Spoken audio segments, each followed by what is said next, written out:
এই দেখো বন্ধুরা, আজকে ভীষণ খুশি। অনেক দিনের ইচ্ছা ছিল একটা স্মার্ট ওয়াচ নেব, তো তোমার দাদাভাই আজকে এনে দিয়েছে।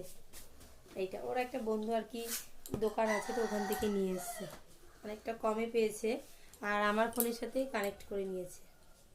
আমার ছেলে আবার গোলাপি কালার নিতে বারণ করেছে, তাহলে ও পড়তে পারবে না। তার জন্য দেখো এরকম একটু সবুজ সবুজ টাইপের, শ্যাওলা সবুজ টাইপের নিয়েছি। এই কালারটা পছন্দ করেছিলাম আমি, ছবি পাঠিয়েছিল, আমি যাইনি। ছবি পাঠিয়েছিল, আমি পছন্দ করে দিয়েছি এই কালারটা, তারপর এটা নিয়ে এসছে। আমার ফোনের সাথে কানেক্ট করে দিয়েছে। পুজোর স্পেশাল গিফট এটা। অনেক দিনের ইচ্ছে ছিল যে একটা স্মার্ট ওয়াচ পরবো, এখন পরবো না। কেমন হয়েছে কালারটা অবশ্যই জানিও। এই যে পুজোর সময় পরবো।